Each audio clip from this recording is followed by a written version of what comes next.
There is a fire that does not flicker in the winds of war. It burns steady in the hearts of those who carry centuries on their backs and pride in their breath. Iran, ancient, unyielding, unapologetically fierce, stands as a testament that soil soaked in wisdom and spirit cannot be possessed by brute force. It is not merely a nation of borders, it is a rhythm, a story, a defiant whisper that echoes through every canyon, mosque, and mountain. You do not conquer what was born to rise. You do not silence what was carved by time to speak eternally. Iran is not a nation born yesterday, nor is it a land that sways easily in the winds of pressure or threat. It is the living memory of empires long past and civilizations that have shaped the very map of the world. To look upon Iran is to gaze into a mirror of human endurance and artistic brilliance. This country does not merely exist in the now, it carries the breath of Persepolis, the pulse of Cyrus, the language of Rumi, and the ink of countless scholars who lit the lamps of science, poetry, and governance long before others even knew how to strike a flame. That is why Iran cannot be moved by shallow storms. Because it is not a tree with weak roots, it is the mountain beneath the tree, carved over time, unshakable by the passing winds of geopolitics. When an empire or power looks to conquer, it often seeks weakness. A fault line in the spirit, a crack in the will. But Iran has weathered all manners of invasions and betrayals of its sovereignty. It has stood face to face with invaders from both east and west, and it has walked through revolutions, internal conflicts, and international isolation. It did not bend because it knew who it was. And a nation that remembers who it is cannot be broken by those who forget themselves in their own ambition. There is a depth to Iran that is often misunderstood by those who view strength only in missiles or military might. Iran's strength is generational, embedded in its people, whispered in ancient bazaars, protected in its sacred texts, and poured into every cup of tea shared in resistance. It is the kind of strength that is not advertised in parades or on television, but is shown when a mother sends her son to defend his homeland, with tears in her eyes and pride in her heart. It is the kind of strength that is carved into ancient walls, echoing through Persian architecture, and stitched into the rugs that carry both beauty and story. Those who try to shake Iran forget this crucial truth. You cannot conquer a people who have already endured more than you can threaten. This nation has been tempered by fire, not broken by it. Its history is not a chain of defeats but a legacy of comebacks. Even when the world turned its back, Iran turned inward and found strength in its culture, its resilience, and its unyielding spirit. That spirit does not live in politicians alone. It lives in the alleyways of Shiraz, the mosques of Qom, the poetry read in Tehran cafes, and the prayers whispered at dawn by those who know their suffering is not for nothing. Iran is not waiting to be understood or accepted. It already understands itself. It already accepts the burdens of its past and the challenges of its future. It does not ask for permission to stand tall. It has always stood tall, sometimes alone, often wounded, but always upright. The invaders may come with the sound of thunder, but Iran responds with the silence of stone, unmoved, unbroken. And in that silence lies a truth few can grasp. You cannot conquer what was never afraid of falling. Iran fell and rose again and again, and with each rise it grew stronger, wiser, and more certain of its purpose. To seek to conquer Iran is to underestimate the power of memory, the weight of heritage, and the strength that is passed, not through bloodlines alone, but through spirit, and that spirit has never been for sale. Power that makes no noise is often the most dangerous. Iran's strength is not in theatrical displays or hollow declarations. It lies in its ability to remain calm in the face of chaos, to move without panic, and to wait while others waste their fury. This nation has mastered the art of silence. Not the silence of fear or surrender, but the silence of those who understand that patience can outlast aggression, and quiet resilience can break the loudest enemies. It does not shout to be heard because its presence is already a statement. You can hear it in the stillness of its deserts, the patience of its people, and the way it endures sanctions, wars, and political betrayal without losing its identity. Iran's quiet resistance has baffled its enemies. Those who came expecting a fast collapse found themselves stuck in the mud of history and culture they could not understand. Iran doesn't advertise its power, because true strength needs no applause. It moves with a kind of sacred slowness, one that intimidates those who live by speed and spectacle. While foreign powers plan with haste, Iran prepares with depth, and in this discipline lies its secret. It knows the cost of time, the value of waiting, and the power of measured responses. In a world obsessed with noise, where nations try to prove themselves through dominance and destruction, Iran chooses another path. It responds when necessary, but never to provoke or impress. It shows restraint not because it is weak, but because it is wise. That kind of self-control is misunderstood by many, but admired by those who see beyond the surface. It is easier to strike than to stay still. It is easier to speak than to listen. Iran listens, calculates, and only moves when it must. And when it does, the movement is deliberate, meaningful, and unforgettable. Even the silence of the Iranian people is powerful. It speaks of their long endurance through hardship. Sanctions that crush economies, wars that shake borders, propaganda that tries to rewrite history, and still they endure. There is no riot of desperation, no collapse of morality. Instead, they carry on, each person a pillar holding up the structure of a nation that refuses to fall. They go to work, raise families, celebrate their traditions, and hold on to their pride. No conqueror can break that. No foreign hand can touch the dignity that grows in silence. When you look at Iran, you must look past the headlines, past the politics, and into the soul of a people who do not need to scream to be strong.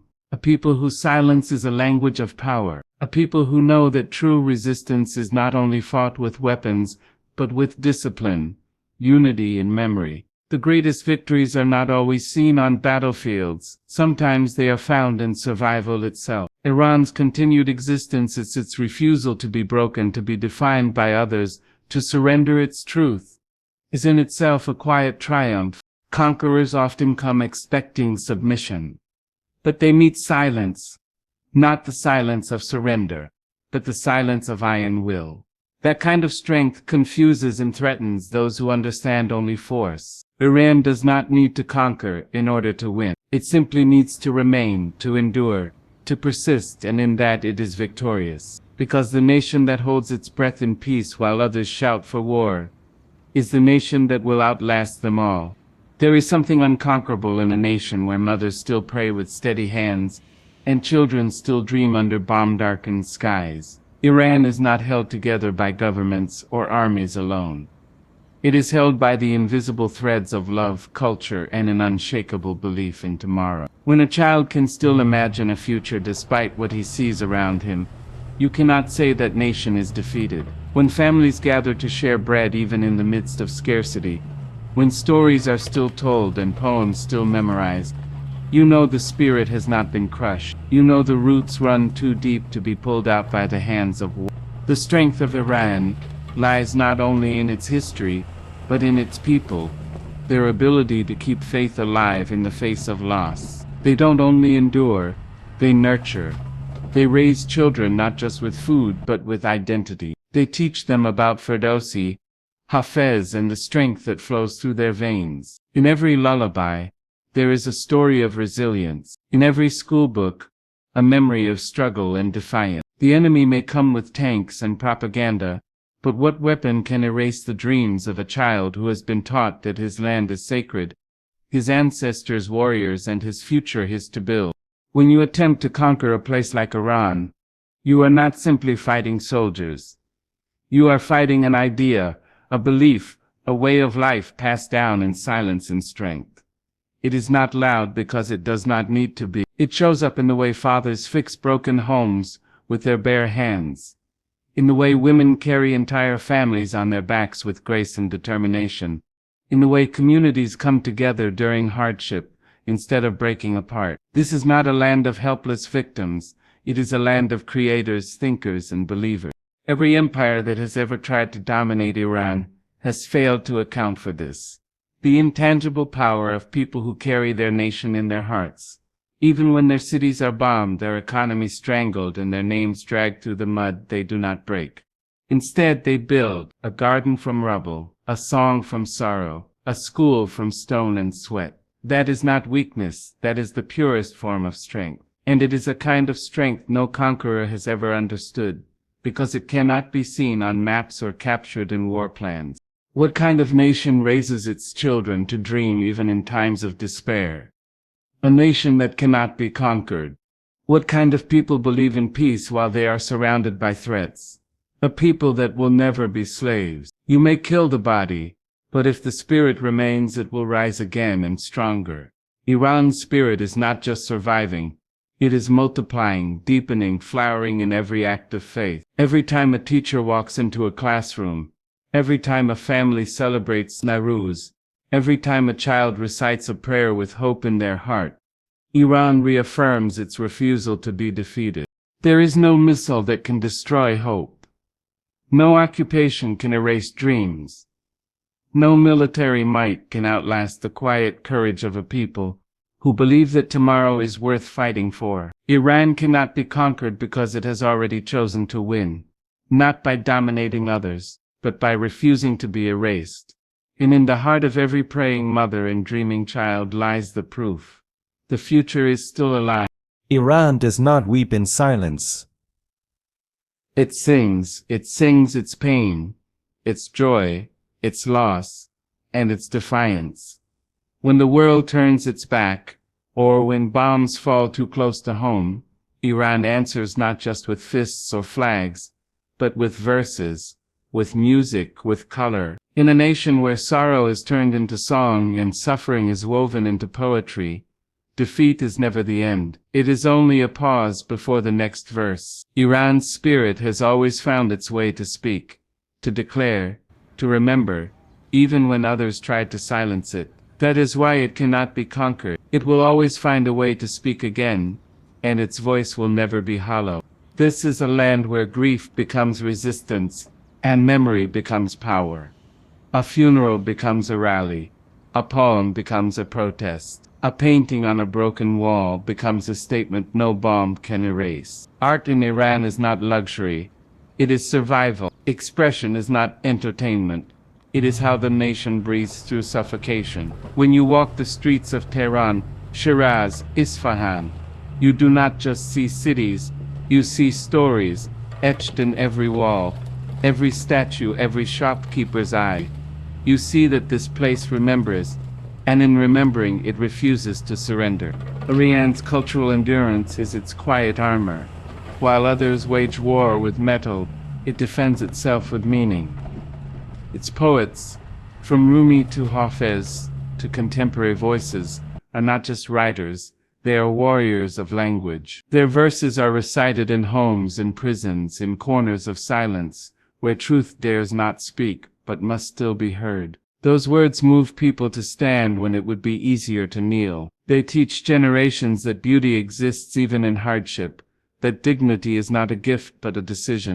Conquerors cannot grasp this because they look for control, not connection. They seek obedience, not understanding. They believe that if they tear down buildings and broadcast enough noise, the heart of a nation will stop beating. But Iran's heartbeat is not in steel, it is in story. It is in the way grandmothers still sing folk songs while making bread.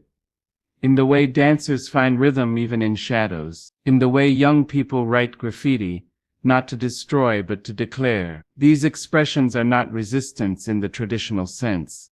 They are deep, they are proof that Iran will not be turned into silence. The soul of this nation rises every time someone picks up a pen, a paintbrush, an instrument. It rises when filmmakers risk censorship to tell the truth, when musicians whisper rebellion in their lyrics, when artists create beauty out of ruin. This is not accidental, it is ancestral. It is a tradition passed down like sacred cloth, worn in defiance of those who wish it would vanish. When a culture has been this deeply lived, it cannot be uprooted. It becomes part of the land itself. To conquer Iran, you would have to erase every poem, burn every painting, silence every song, and forbid every story. But even then, It would rise again because stories are like seeds. Bury them, and they return stronger. Iran cannot be conquered because it has transformed its pain into power, its wounds into wisdom, its silence into song. And every time the world thinks it has seen the last of Iran's voice, it hears once more the sound of a nation singing. Not for attention, not for pity, but because it is alive. And as long as it sings, it will never be conquered. There is a force in this world that cannot be bent, no matter how heavy the hand that tries to press it down. It is not made of metal or stone, yet it endures harder strikes than either. It is the spirit of a people who refuse to kneel. In Iran, this spirit has been tested time and again by empires, by invaders, by betrayal and blockade, and yet it remains.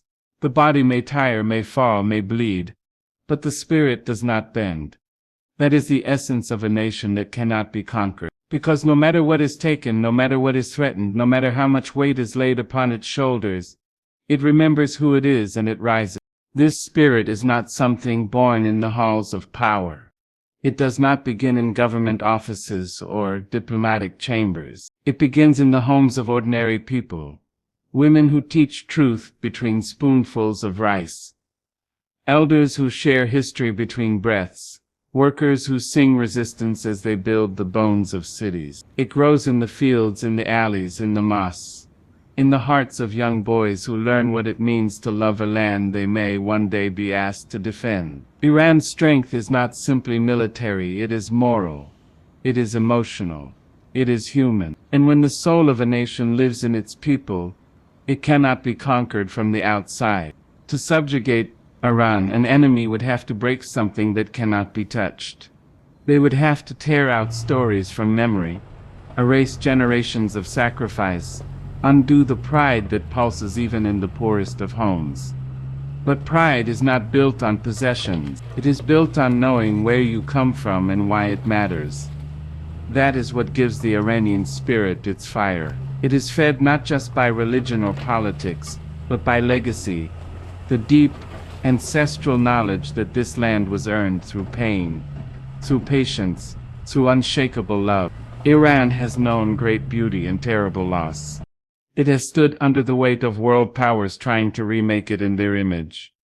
But no matter how many times it has been forced to bend, it has never stayed bent.